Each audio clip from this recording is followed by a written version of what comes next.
হরে কৃষ্ণ। সকলকে আজকে শাস্ত্রচক্ষুর গীতার ক্লাসে স্বাগতম। আজকের এই পর্বে আমি শ্রীমদ্ ভগবদ গীতার দ্বিতীয় অধ্যায়ের 23 নম্বর শ্লোকে শুদ্ধ সংস্কৃত উচ্চারণে আলোচনা করব।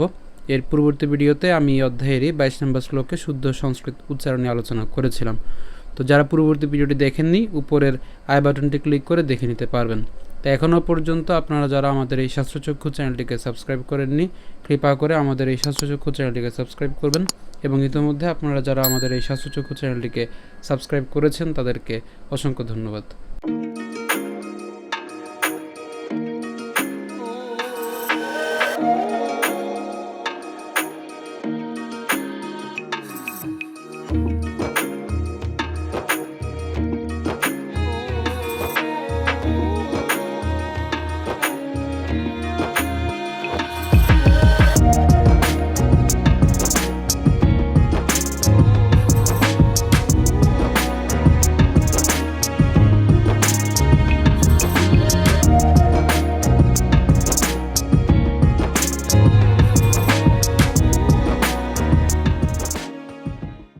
তো আজকের শ্লোকটি হলো নৈনং ছিন্দন্তি শস্ত্রাণি নৈনং দহতি পাবকঃ নচৈনং ক্লেদয়ন্ত্যাপ নশোষয়তি মারুতঃ। তো শ্লোকটি সহজ শ্লোক, আমরা প্রথম থেকে একটু খেয়াল করি। প্রথমে উচ্চারণ কেমন? নৈনং, ঠিক আছে, নৈনং। এরপর ছিন্দন্তি, এখানে আমরা দন্তান্ন পর্যন্ত উচ্চারণ করলাম, অর্থাৎ ছিন উচ্চারণ হলো। এরপরে দ যদি আলাদা করি তাহলে দন্তি, অর্থাৎ দন্তান্ন উচ্চারণ করে তারপর হচ্ছে তি, ঠিক আছে। তার মানে কেমন হচ্ছে এটা? ছিন দন্তি, এই ছিন তারপর হচ্ছে দন্তি, ঠিক আছে, ছিন দন্তি। এরপর শস্ত্রাণি, এখানে আমরা তালব্যস্য দন্তাস্য পর্যন্ত উচ্চারণ করলাম শস।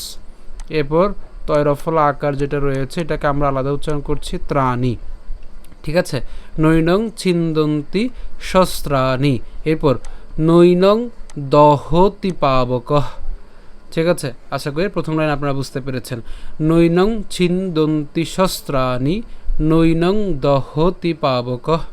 এরপর নচৈনং, এরপর ক্লে দয়ন, আমরা এখানে ক্লে, আশা করি এটা উচ্চারণ করতে কার অসুবিধা নেই। ক্লে দয়ন, আমরা এখানে দয়ন পর্যন্ত উচ্চারণ করতে পারি, ঠিক আছে, অর্থাৎ দন্তান্ন পর্যন্ত উচ্চারণ করতে পারি।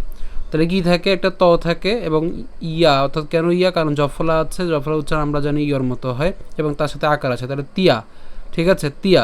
অর্থাৎ এটাকে আমরা এভাবে উচ্চারণ করতে পারি, তিয়া, তিয়াপো, এভাবে আমরা লিখতে পারি। অথবা এটাকে আরেকভাবে আমরা উচ্চারণ করতে পারি। এখানে এই যে ক্লে দয়ন দন্তানা পর্যন্ত যেটা আছে, আমরা ত পর্যন্ত সেটাকে নিতে পারি, অর্থাৎ দয়ন্ত পর্যন্ত উচ্চারণ করতে পারি, দয়ন্ত, ঠিক আছে, দয়ন্ত। এখন যে জফলা আছে, জফলা উচ্চারণ কার মতো হয়? ইয়র মতো হয়। তাহলে কী হবে? ইয়াপ, ক্লে দয়ন্ত ইয়াপ। তো এর থেকে আমরা একসাথে আসলে উচ্চারণ করবো। তো একসাথে উচ্চারণ করতে গেলে তখন উচ্চারণটা এরকম হয়ে যায়, ক্লে দয়ন দয়ন তিয়াপ, ঠিক আছে, দয়ন তিয়াপ অথবা দয়ন্ত ইয়াপ, ঠিক আছে। তো শুদ্ধভাবে ভাঙতে গেলে তখন এটা আসলে এভাবেই হয়, দয়ন্ত ইয়াপ।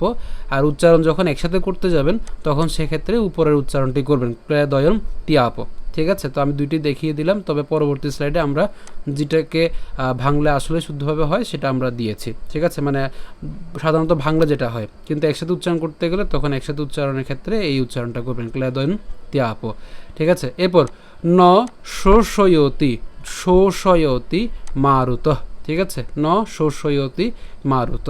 তা আমি আবার যদি প্রথম থেকে বলি, নৈনং ছিন্দন্তি শস্ত্রাণি নৈনং দহতি পাবকঃ নচৈনং ক্লেদয়ন্ত্যাপ নশোষয়তি মারুতঃ, ঠিক আছে। আশা করি আপনারা বুঝতে পেরেছেন। অনুবাদ: আত্মাকে অস্ত্রের দ্বারা কাটা যায় না, আগুনে পোড়ানো যায় না, জলে ভেজানো যায় না, অথবা হাওয়াতে শুকানোও যায় না। তো আপনাদের সুবিধার জন্য পরবর্তী স্লাইডে আমি ভেঙে দিয়েছি, তো একটু খেয়াল করুন। নৈনং ছিন্দন্তি, ওই যে আমি দেখিয়েছিলাম ছিন্দন্তি, তো দন্তি এত ভাঙানোর প্রয়োজন নেই, একসাথে উচ্চারণ করতে পারি, ছিন্দন্তি। এরপর শস্ত্রাণি, শস্ত্রাণি নৈনং দহতি পাবকঃ।